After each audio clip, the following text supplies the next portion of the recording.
The muddy waters of the Missouri River lapped against the weathered planks of Fort Worth's bustling dock district, where Sheriff Jake Thompson stood watching cargo boats unload their wares on a sweltering August morning. His weathered badge caught the early light as he observed the usual bustle of traders, though something felt different today. The air held an unfamiliar tension, like the eerie calm before a storm sweeps across the prairie. Samuel Davis, his deputy of 3 years, approached with quick steps that betrayed his usual calm demeanor. "Sheriff, we got word from upriver. Comanche party spotted near Wilson's trading post, and William Miller's gone missing. His boy, too. Folk are saying Chief Running Cloud's son was with them when they disappeared." Jake's hand instinctively moved to his revolver, knowing this could spark a war if handled poorly. The trading post owned by James Wilson had become a focal point of growing tensions between settlers and the Comanche. While Wilson claimed to run an honest business, Jake had noticed an increasing number of tribal artifacts appearing in his shop, items that shouldn't be in a white man's possession. The sheriff had been gathering evidence, but proving illegal dealings on the frontier was like trying to catch smoke with bare hands. Sarah Miller, William's wife, burst into the sheriff's office just as Jake was preparing to ride out. Her face was streaked with tears, golden hair disheveled from riding hard into town. "They took them both, Sheriff.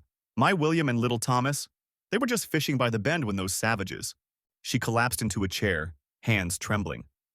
But something in her eyes made Jake pause, a flicker of something beyond simple fear.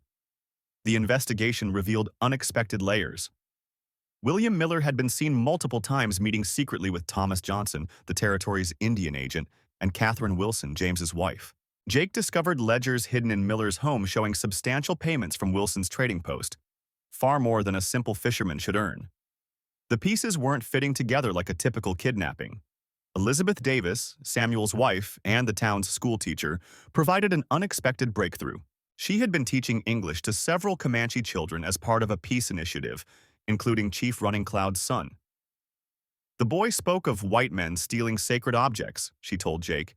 "He said his father knew who was responsible, but the tribal council needed proof before they could act." Jake's world shifted as he pieced together the truth. William Miller wasn't a victim. He was part of an organized ring, stealing and selling sacred Comanche artifacts. The disappearance of Miller and the chief's son wasn't a kidnapping by the tribe. It was something far more sinister. Someone was trying to trigger a war to cover their tracks, and the sheriff had a sinking feeling he knew who was behind it. The web of corruption stretched deeper than Jake had imagined. James Wilson's trading post was just the visible face of an operation that included Thomas Johnson, who used his position as Indian agent to facilitate the theft of artifacts, and several deputies from neighboring towns who provided protection. The missing boy was a witness who could expose them all. As Jake dug deeper, he discovered Mary Thompson, his own sister-in-law, was involved, using her position as a nurse at the Indian school to gather information about tribal ceremonies and artifact locations. The betrayal cut deep, but not as deep as learning that some of his own deputies were on Wilson's payroll. The sheriff realized he couldn't trust anyone except Elizabeth Davis, whose classroom had unknowingly become ground zero for the entire conspiracy.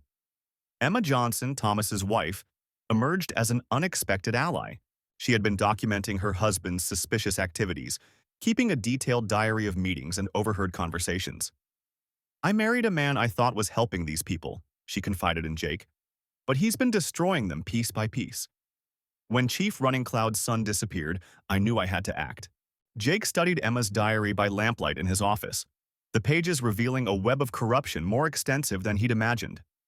Thomas Johnson and Wilson had been using the river trade routes to move stolen artifacts, disguising them as legitimate cargo on merchant vessels heading downstream to Fort Worth. The diary detailed meetings at remote riverside warehouses, payoffs to customs officials, and a complex system of signals used to coordinate their operations. The morning sun cast long shadows across the wooden boardwalk as Jake made his way to Elizabeth Davis's schoolhouse. The teacher had unwittingly provided the perfect cover for the conspirators, as they used parent-teacher meetings as opportunities to exchange information and plan their operations. Elizabeth's face paled when Jake showed her the relevant passages from Emma's diary, her hands trembling as she realized how her classroom had been exploited. "There's more," Jake explained, spreading out a map across her desk. "The river between Silver City and Abilene has dozens of hidden coves and landings. They've been using these spots to store artifacts before transport. His finger traced the meandering waterway, stopping at marked locations that corresponded with Emma's notes. Elizabeth recognized several places where parents had suggested holding school picnics, suggestions that now took on a sinister meaning. The sound of horses approaching drew their attention. Through the schoolhouse window, they watched as William, one of Jake's supposedly trusted deputies, rode past with two strangers. The men carried rifles wrapped in oilcloth, unusual for a routine patrol. Jake's jaw tightened as he recognized the distinctive way William sat his horse, slightly favoring his right side due to an old injury. He was heading toward one of the riverside locations marked in Emma's diary. Catherine Miller, the widow who ran the general store near the river landing, sent word through her young son that she'd seen unusual activity at her warehouse. Strange men had been arriving at odd hours, claiming to represent Thomas Johnson's trading company. She'd kept detailed records of their comings and goings, sensing something wasn't right but unsure whom to trust. Jake enlisted Sarah Cooper, a Comanche woman who worked as a laundress in Tombstone, to help translate some of the tribal markings on artifacts Emma had sketched in her diary. Sarah's eyes widened as she recognized sacred symbols that should never have been removed from ceremonial grounds. "These pieces," she whispered, "they're not just valuable, they're powerful. Some say they carry ancient magic that protects the tribe." The sheriff spent hours poring over shipping manifests at the river dock, comparing dates and cargo descriptions with Emma's diary entries. A pattern emerged. Every time a shipment of agricultural supplies was logged for Thomas Johnson's company, it coincided with reports of missing artifacts from tribal lands. The manifests were signed by James Parker, the harbor master who had recently built a suspiciously grand house on the outskirts of town. As dusk approached, Jake watched from the shadows as Mary Thompson left the Indian school, carrying a leather satchel that seemed too heavy for mere teaching supplies. She walked quickly, glancing over her shoulder before entering the back door of Wilson's office. The sheriff's heart ached, remembering family dinners and holidays shared with the woman who had married his brother. Now she was just another thread in this tapestry of betrayal.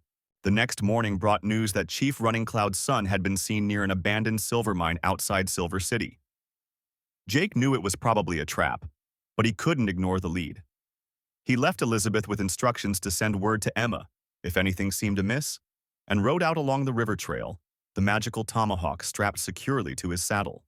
The weight of corruption in his town pressed heavily on his shoulders, but the weapon's presence reminded him that justice, like the river itself, would eventually find its way forward. The abandoned silver mine loomed before Jake like a gaping wound in the mountainside, its weathered timber supports creaking in the hot afternoon wind. He dismounted carefully, noting fresh hoofprints in the dusty earth. At least 3 horses had passed through recently. The magical tomahawk seemed to hum at his side, as if sensing the approaching confrontation.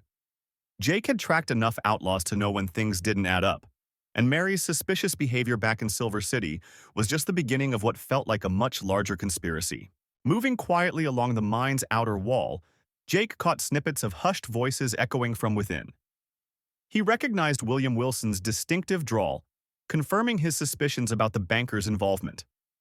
The man who had once been Silver City's most respected citizen was now at the center of a web that somehow connected to Chief Running Cloud's missing son. Jake pressed himself against the rough stone, straining to hear more while keeping to the shadows. The sound of approaching horses drew Jake's attention to the trail behind him. 2 riders were approaching. He recognized Thomas Reed, one of Wilson's hired guns, but the other figure was unfamiliar. They were leading a 3rd horse, its rider bound and slumped forward in the saddle. Even from this distance, Jake could make out the traditional Comanche clothing of the captive. His hand instinctively moved to the tomahawk's handle, its power thrumming through his fingers like a living thing. Inside the mine, the voices grew louder.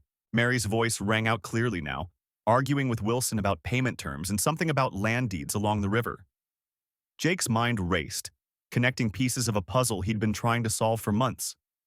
The mysterious sales of riverside properties, the sudden interest from Eastern investors, and now the kidnapping of a chief's son. It all pointed to something bigger than simple greed. The air grew thick with tension as Jake calculated his next move.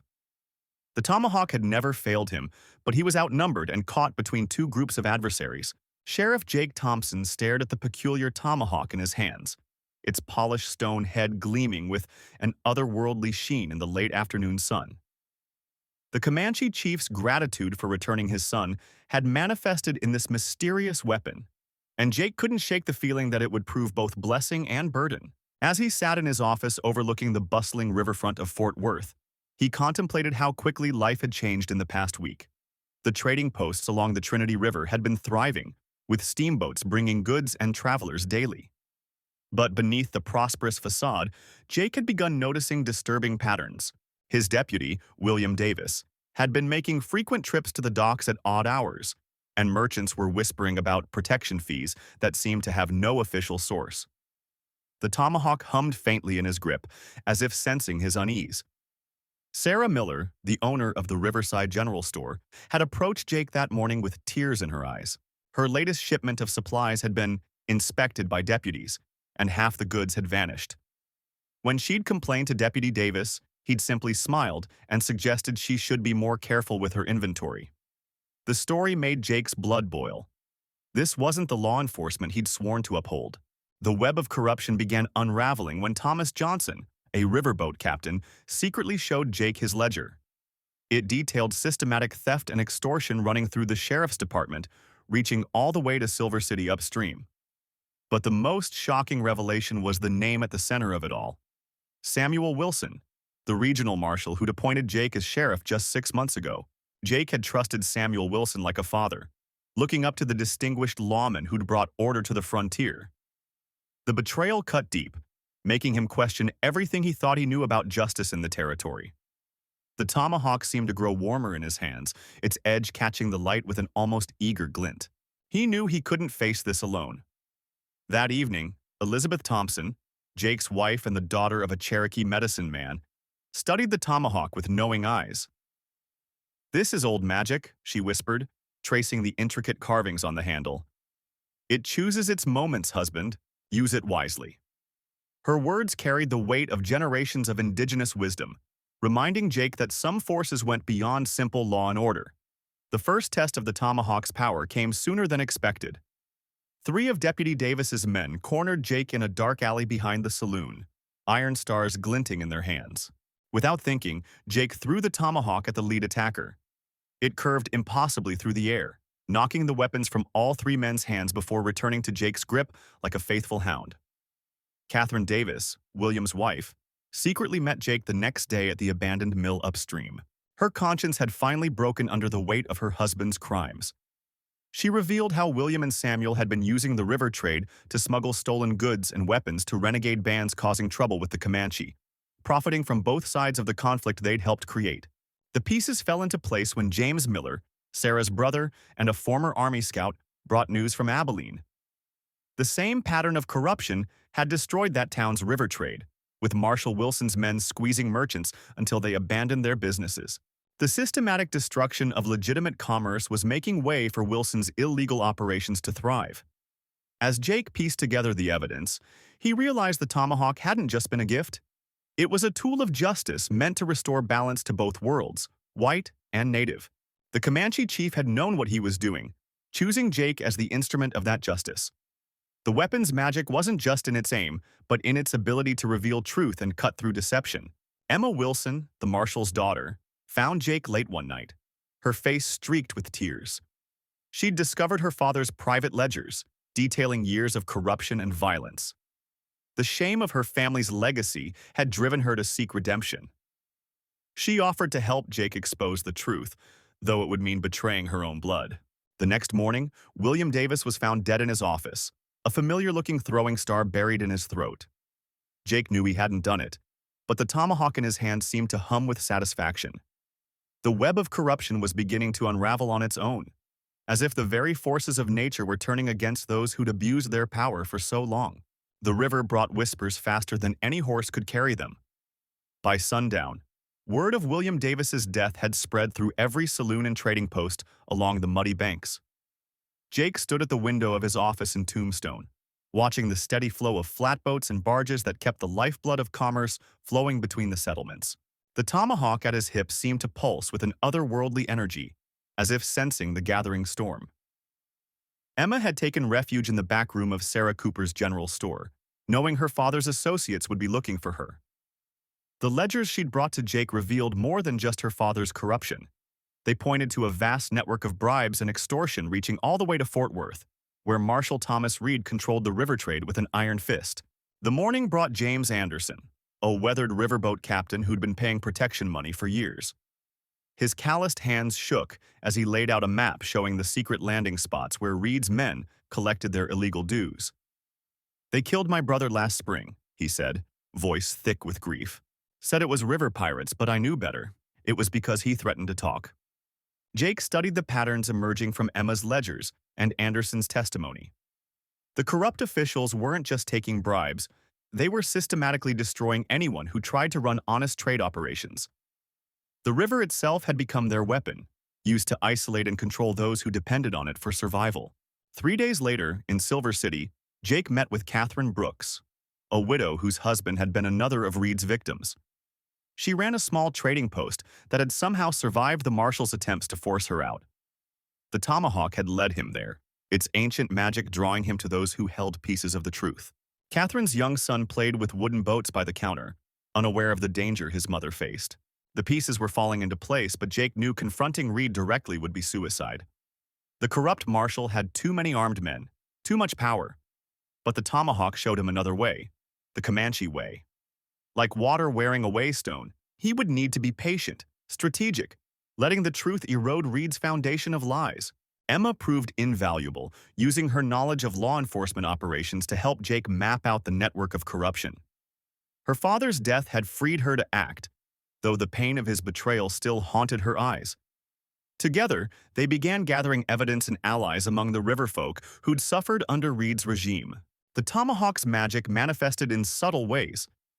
When Jake interviewed witnesses, it helped him sense their truthfulness. When he examined documents, it drew his attention to crucial details others might miss. And sometimes, in the dead of night, it seemed to whisper ancient wisdom about justice and balance. A breakthrough came when Elizabeth Morgan, a teacher in Abilene, reached out through trusted contacts. She'd been secretly documenting Reed's operations for years, waiting for someone with the courage and ability to use the information. Her carefully maintained records provided the final links Jake needed to understand the full scope of the corruption. The river towns were connected by more than just water.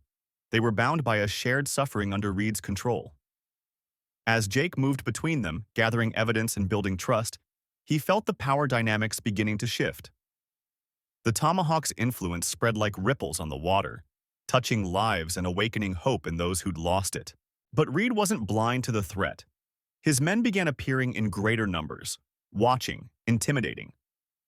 Jake knew the confrontation was coming, but the Tomahawk's magic had taught him patience. The weapon of justice would strike when the moment was right, when the truth had grown too powerful to contain. In the meantime, Jake worked with Emma to establish a network of safe houses along the river, protecting witnesses and gathering more evidence. The corrupt system had taken years to build. Dismantling it would require careful planning and the right allies. The Tomahawk hummed with approval as each new piece fell into place, its ancient magic working in harmony with modern justice. The summer heat bore down on Fort Worth as Jake met with William, a former deputy who'd fled Reed's influence years ago. They sat in the shadowed corner of a riverside warehouse, speaking in hushed tones while dock workers loaded cargo nearby. William's weathered face told its own story of survival, and his intel about Reed's operations upstream proved invaluable. The corrupt sheriff had expanded beyond simple protection rackets. He was now controlling entire sections of the river trade through a network of compromised lawmen and desperate merchants. Emma's latest message arrived by courier, warning that Reed's men were pressuring traders in Silver City to sign exclusive contracts. Those who refused found their shipments mysteriously lost or damaged. The Tomahawk pulsed at Jake's side, responding to his growing anger at the injustice. But William counseled patience, explaining how Reed's influence had spread like poison through the territory's legal system, reaching as far as territorial judges. At the docks, Jake observed the careful dance of commerce and corruption. Legitimate traders marked their cargo with blue flags, signaling their submission to Reed's authority. Those who resisted used unmarked vessels, risking everything to maintain their independence. Sheriff Jake Thompson stood at the edge of the trading dock in Fort Worth, his weathered hand gripping the enchanted tomahawk. The weapons seemed to hum with an otherworldly energy, a gift from the grateful Comanche chief whose son he'd rescued. The morning fog rolled thick off the Trinity River, obscuring the warehouses where he knew corrupt Deputy William Davis was meeting with his conspirators. For months, Jake had suspected Davis of allowing certain traders to smuggle illegal goods while extorting protection money from honest merchants. Sarah Miller, the local schoolteacher who'd been helping Jake gather evidence, crouched beside him behind a stack of cotton bales. Her quick mind and connections among the river folk had proven invaluable. She'd discovered a pattern in the ledgers. Certain boats always cleared inspection without issue, while others faced endless delays and fees. The corruption ran deeper than either of them had initially suspected. The sound of horses approaching drew their attention. Through the mist emerged Thomas Wilson, the newly appointed federal marshal who'd arrived last week, claiming to be investigating river trade violations. But Jake had seen him meeting secretly with Davis, and the Tomahawk had vibrated in warning whenever Wilson was near. The magical weapon never led him wrong. It could sense deception as surely as it could find its target. James Johnson, an elderly dock worker who'd befriended Jake, shuffled past pushing a cart of supplies. It was their arranged signal. Davis and his men were gathering in the old Miller & Sons warehouse. Jake caught Sarah's eye and nodded. They'd planned this carefully. While she created a distraction at the harbor master's office, he would finally confront Davis and expose the corruption that had poisoned law enforcement along the Trinity. The warehouse loomed before him, its wooden walls dark with river damp. Jake could hear voices inside. Davis, Wilson, and others he didn't recognize. The Tomahawk grew warm in his grip as he eased toward a side door. Sarah had warned him that Davis kept hired guns close, but the weapon's magic gave him confidence. In all the months since receiving it, the Tomahawk had never failed to strike true. Inside, oil lamps cast wavering shadows as Deputy Davis addressed a group of rough-looking men. The next shipment comes tonight. Thompson's been asking questions, but he won't be a problem much longer. Jake's blood ran cold at the casual mention of his planned murder. Wilson stood at Davis's right hand, both of them oblivious to the sheriff's presence in the shadows. The corruption Jake had suspected was far worse. They weren't just taking bribes, they were running their own smuggling operation. Catherine Davis, the deputy's wife, emerged from a back office carrying ledgers. Jake had always thought her a respectable woman, but now he watched as she calmly detailed payment schedules for protection money. The Tomahawk trembled, sensing the depth of betrayal. These weren't just corrupt officials. This was an organized criminal enterprise using badges and authority to build their empire along the river trade routes. A flurry of activity at the harbor master's office signaled Sarah's distraction was underway. Jake heard shouts about a fire, followed by running feet as some of Davis's men rushed to investigate. The warehouse emptied quickly, leaving only Davis, Wilson, and Catherine. The moment had come. Jake stepped from the shadows, tomahawk raised. "It's over, William. I've got proof of everything." What followed was chaos. Wilson drew first, but the tomahawk flew true, knocking the gun from his hand. Catherine screamed and fled toward the river as Davis upended a table for cover. Bullets splintered wood around Jake as he dove and rolled, the magical weapon returning faithfully to his grip. He could hear Sarah outside, her voice raised to keep the crowd's attention away from the warehouse. The final confrontation was swift and decisive. The tomahawk seemed to guide Jake's actions, leading him to dodge Davis's shots while steadily advancing. When Wilson tried to flank him, the weapon spun out to trip the corrupt marshal before returning to Jake's hand. Davis's last bullet clicked on an empty chamber just as Jake reached him. "You're under arrest," Jake said, "and this time the charges will stick." Samuel Miller, Sarah's father and the town's judge, convened an emergency court session that evening. The evidence was overwhelming: ledgers, witness statements, and confessions from arrested conspirators. Jake stood quietly as Sarah presented their findings, the tomahawk cool and silent at his belt. Its magic had helped him fight, but it was human justice that would finish this task. The river trade routes slowly returned to honest commerce as word spread of the corrupt operation's demise. Jake often stood at the dock's edge, watching boats pass and remembering how a Comanche chief's gratitude had given him the means to cleanse his town of corruption. Sarah joined him sometimes, both of them knowing that while the magical tomahawk had helped, it was their partnership and determination that had truly made the difference. Elizabeth Thompson, Jake's sister who worked at the town bank, helped track down all the stolen money and return it to its rightful owners. The river communities began to prosper again as honest traders returned, no longer afraid of extortion. Jake kept the Tomahawk close, though he seldom needed its power anymore. Its presence remained a reminder that justice, like the weapon's magic, worked best when guided by a true heart. The peace along the river wouldn't last. One muggy evening, as Jake walked his nightly patrol past the loading docks, he noticed unusual movement near one of the abandoned warehouses. 3 shadows slipped between the weathered buildings, and something about their furtive movements set his instincts on edge. The tomahawk at his belt seemed to pulse with a subtle warmth, as if sensing approaching danger. Sarah burst into his office the next morning, her face flushed with urgency. She'd intercepted a coded message at the telegraph office suggesting that William, the former corrupt deputy they'd driven out months ago, had assembled a gang of displaced river pirates. They weren't just seeking revenge. They aimed to destroy the entire legitimate trading network Jake and his allies had worked so hard to rebuild. Elizabeth's careful examination of bank records revealed an alarming pattern. Small amounts of money were disappearing from merchant accounts up and down the river, suggesting an organized effort to slowly drain the region's resources. The subtle approach indicated that William had learned from his past mistakes and was playing a longer, more dangerous game this time. Jake gathered his most trusted deputies at the Silver City Courthouse, spreading out a map of the river system. The Tomahawk's magic had shown him visions of William's men gathering at strategic points, planning to simultaneously strike multiple trading posts. But the weapon's power alone wouldn't be enough to protect such a vast territory. They needed a plan that would turn William's own strategy against him.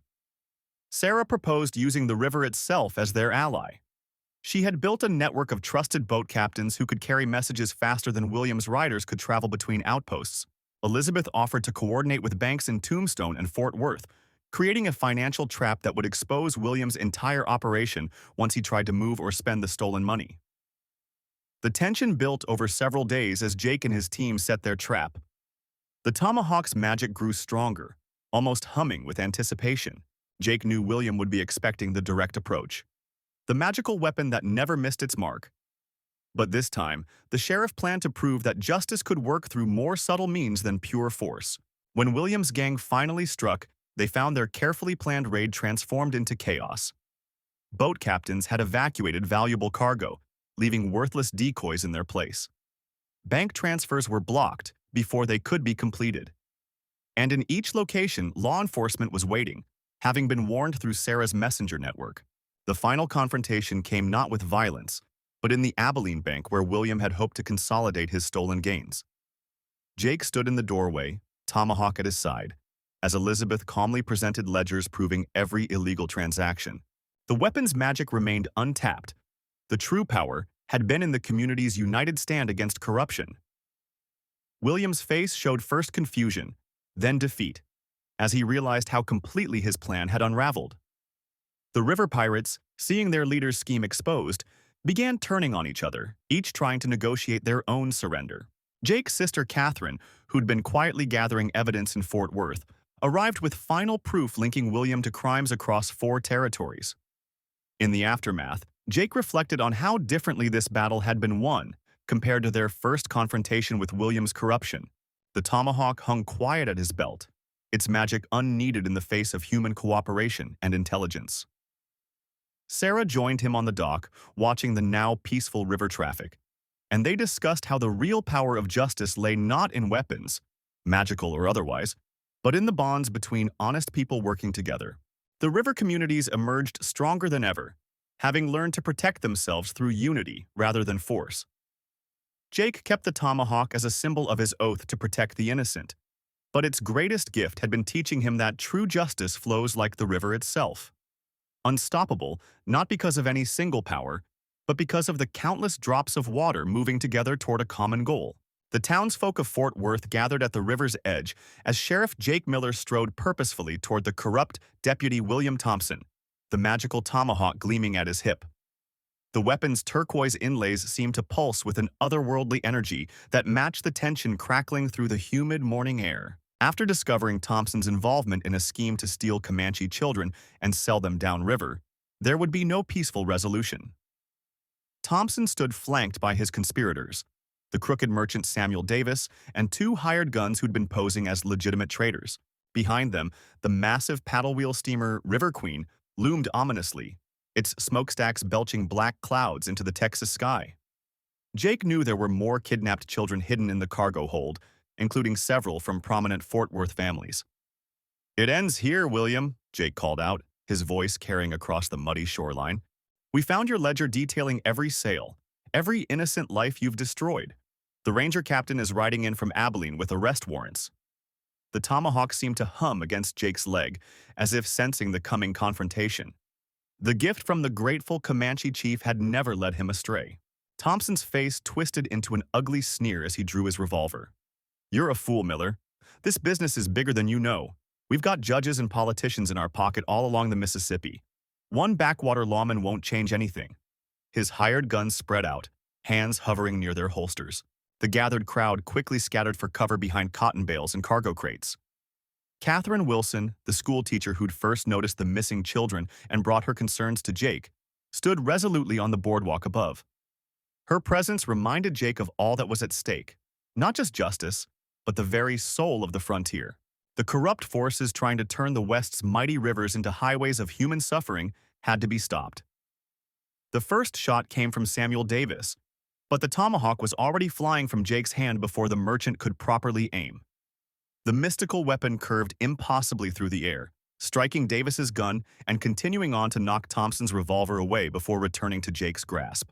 The crowd gasped at the supernatural display as both men clutched their stinging hands.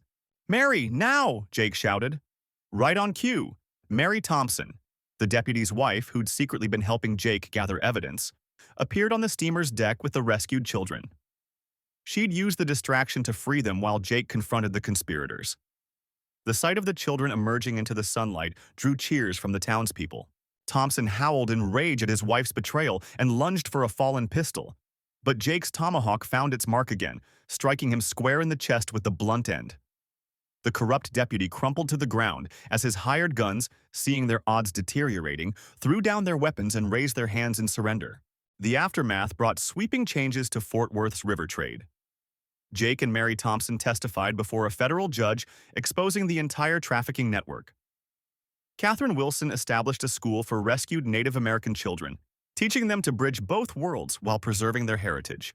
The river, once a path of tears, began flowing toward justice instead. Years later, Jake would sometimes sit on his porch with a tomahawk across his lap, watching the great paddle wheelers churn past. The weapon's magic had faded after fulfilling its purpose, but he kept it as a reminder that the true power of justice comes not from supernatural gifts, but from good people standing together against evil. The rivers still carried their share of darkness, but now they also carried hope.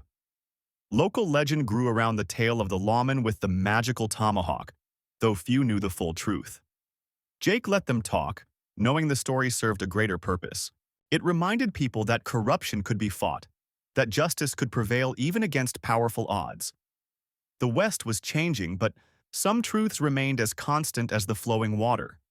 Good hearts united could overcome any evil. Elizabeth Davis, Samuel's widow, eventually became one of Fort Worth's strongest advocates for river trade reform. Her first-hand knowledge of the corruption helped establish new regulations and oversight. She and Catherine Wilson worked together to ensure that commerce along the waterways would never again enable such systemic abuse of the innocent. The Comanche chief's son grew into a respected leader himself, building bridges between his people and the river settlements. He never forgot how a lone sheriff with an enchanted weapon had changed the course of so many lives. The tomahawk had chosen its bearer well, finding a man who understood that true power lies not in the weapon itself, but in how it's used to protect the innocent. As Fort Worth prospered in the following decades, the story of Jake Miller and his magical tomahawk became a cornerstone of local folklore. Each new generation learned that justice, like the river itself, required constant vigilance to maintain its proper course. The West might be growing more civilized, but it would always need those willing to stand against corruption, with or without supernatural aid. Years after the events that transformed Fort Worth, Jake Miller's influence continued to ripple through the region like the waters of the Trinity River itself.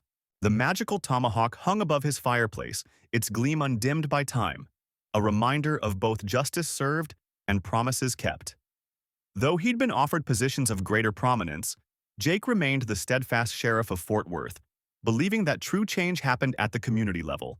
Catherine Wilson's river trading company became a model of ethical commerce, with former victims of the corruption ring finding honest work and dignity among her crews. She established a network of safe houses along the waterways, offering shelter to those escaping exploitation. The sight of her distinctive blue-flagged boats became a symbol of hope for river communities from Fort Worth to Silver City. Sarah, who had helped expose the corruption, established a school for both settler and Native American children, breaking down barriers that had long divided the communities. The Comanche chief's son often visited as a guest speaker, teaching the young ones about his people's traditions and the importance of understanding between cultures. Jake would sometimes demonstrate the Tomahawk's accuracy for the students, though he never revealed its magical nature. In Abilene, where some of the corrupt network's former allies still held influence, William Thompson worked tirelessly to reform the local law enforcement. He frequently sought Jake's counsel, knowing that the lessons learned in Fort Worth could help other towns resist the temptation of easy money and corrupt power. The two men developed a code of conduct that would eventually be adopted by lawmen across the territory. The river ports that had once served as hubs of illegal activity were transformed into thriving centers of legitimate trade. Emma, now managing her own shipping business, made it her mission to hire women trying to escape difficult circumstances. Her fleet of riverboats, painted in bold colors and staffed by capable crews of all backgrounds, challenged the old notion that the river trade was solely a man's domain. Thomas, the former deputy who had helped Jake expose the corruption, became a respected judge in Tombstone. His courtroom became known as a place where justice was truly blind, where a person's race or station in life mattered less than the truth of their character. He never forgot how close their region had come to being consumed by darkness. One autumn evening, as Jake sat on his porch watching the sun set over the Trinity River, the Comanche chief himself paid an unexpected visit. The years had weathered them both, but their mutual respect had only grown stronger. The chief spoke of how the Tomahawk's magic had worked in ways neither of them had anticipated, bringing healing where there had been hatred, understanding where there had been fear.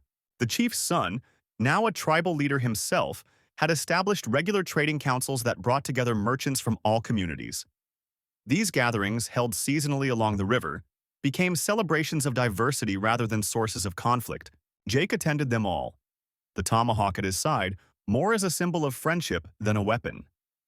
As Fort Worth grew into a major hub of commerce, Jake ensured that the story of the magical tomahawk and the corruption it helped defeat was never forgotten. He understood that each generation needed to learn anew that power must serve justice, not the other way around. The weapon's magic had proven less important than the hearts of those who wielded it. In his later years, Jake trained a new generation of lawmen, teaching them that their true strength lay not in their weapons or authority, but in their commitment to protecting all people equally. The river towns developed a reputation for fairness and opportunity that attracted honest folk from across the territory, fulfilling the promise that had seemed so distant during the dark days of corruption.